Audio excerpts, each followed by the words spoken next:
نکاح کے بعد مہر میں اضافے کا حکم اور طریقہ۔ نکاح اور نکاح نامہ مکمل ہو گیا ہے، اگر اس کے بعد میاں بیوی باہمی رضامندی سے مہر میں اضافہ کرنا چاہتے ہیں تو کیا دوبارہ نکاح کرنا ہوگا؟ نور محمد مکہ مکرمہ سے۔ نہیں جی، ایک دفعہ نکاح ہو گیا تو بس دوبارہ نکاح کی بالکل بھی ضرورت نہیں ہے۔ باقی دوبارہ مہر میں اضافہ چاہتے ہیں تو قرآن نے اس کی اجازت دی ہے کہ سورہ یہ جو 5واں پارہ ہے اس کی شروع کی آیات میں کہ وَلَا جُنَاحَ عَلَيْكُمْ فِي مَا تَرَاضَيْتُمْ بِهِ مِن بَعْدِ الْفَرِيضَةِ، کہ جو بھی نکاح میں مہر طے ہو جائے تو اس میں کوئی حرج نہیں ہے، اس کے بعد بھی تم کسی مقدار پہ راضی ہو جاؤ تو اس میں کمی بھی ہو سکتی ہے، اس میں اضافہ بھی ہو سکتا ہے، کوئی حرج نہیں ہے۔ شادی میں کون سی رسموں سے بچنا ضروری ہے؟ شادی میں ایسی کون سی رسمیں ہیں جو ناجائز ہیں اور جن سے ہمیں بچنا چاہیے؟ نور فاطمہ کراچی سے۔ اس کا اصل جواب تو یہ کہ شادی میں ساری رسموں سے کوشش کریں بچیں اور صرف شادی کریں۔ آج کل شادی میں شادی تھوڑی ہو رہی ہوتی ہے، شادی کے علاوہ کام بہت زیادہ ہو رہے ہوتے ہیں، تو اس لیے شادی جب ہو رہی ہے تو صرف شادی ہی ہونی چاہیے۔ باقی ناجائز رسموں میں یہ جو لڑکا اور لڑکی کا مخلوط ماحول ہے نکاح کے موقع پہ، نامحرم مرد عورتیں بیٹھے ہوتی ہیں اکٹھی، یہ بہت بڑی بے غیرتی ہے، بے شرمی ہے، اس سے اوائڈ کریں، گناہ کی بات ہے یہ۔ شادی کے موقع پہ بارات کا کھانا جو لڑکی کا ابا کھلا رہا ہوتا ہے، یہ ہندوانہ رسم ہے، ایک غیر شرعی رسم ہے، اس کا بائیکاٹ کریں جتنا ممکن ہے آپ کے لیے۔ اور ڈھول باجے ناچ گانے، اس میں اب تو ڈانس پارٹیاں ہو رہی ہیں، یہ ساری بیہودہ رسمیں، اس سے اجتناب کریں۔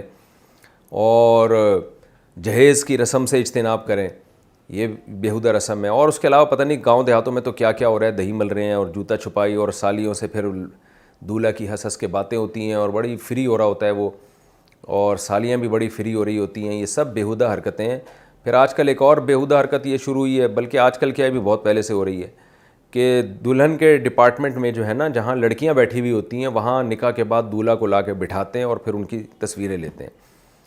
تو یہ بھی بیہودہ حرکت ہے بھائی، وہ لڑکا دولہا جو ہے وہ لڑکیوں میں زنانے میں کیوں جا رہا ہے؟ لڑکیوں میں لڑکا گوں کھاتا، کوئی دولہا آیا کرے نا اس طرح لڑکیوں میں آ کے بیٹھا کرے تو یہ اوپر لکھ کے لگا دیا کریں لڑکیوں میں لڑکا گوں کھاتا، تیری دلہن ہے تجھے مل جائے گی، وہاں جا کے تو تصویریں لے لینا اس کے ساتھ، تو کیوں تو لڑکیوں میں آ رہا ہے؟ اور کیوں اس کو یہ بیہودہ چیزیں ہیں؟ نکاح ایک سنت ہے، اس کو سنت طریقے پہ ہی کرنا چاہیے، اور اللہ کی بہت بڑی نعمت ہے، دولہا کو اللہ کا شکر ادا کرنا چاہیے، میرا گھر بس رہا ہے، مجھے دلہن مل رہی ہے تو میں اللہ کا شکر ادا کروں، اللہ کی نافرمانی نہ کروں۔ وہ الٹا اور اللہ کی نافرمانی کر رہا ہوتا ہے۔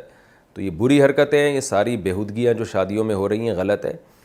سعودی عرب میں اب تک تو یہی ہوتا ہے، اللہ آگے جو وہاں ماحول تبدیل ہو رہا ہے اللہ بس حفاظت ہی کرے، لیکن اب تک تو سعودی عرب کا ماحول بڑا اچھا ہے، وہاں بالکل اس کی پرمیشن نہیں ہوتی کوئی لڑکی کوئی خاتون جو ہے وہ مردانہ میں چلی جائے یا کوئی مرد عورتوں میں آ جائے، تو بہت سخت اس کی پابندی ہوتی ہے۔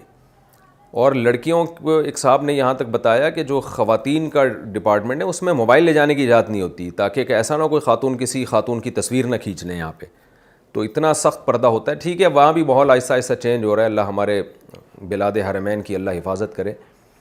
تو یہ تمام رسومات بیہودہ رسمیں ہیں، صرف ولیمہ ایک سنت ہے، ولیمہ کی رسم ہونی چاہیے، اس میں بھی خواتین الگ ہوں مرد الگ ہوں، اور نکاح کے موقع پہ چھوارے بانٹے جا سکتے ہیں، باقی ساری رسمیں غلط ہیں، اتنا کافی ہے بس جو ہے نا یہ جو۔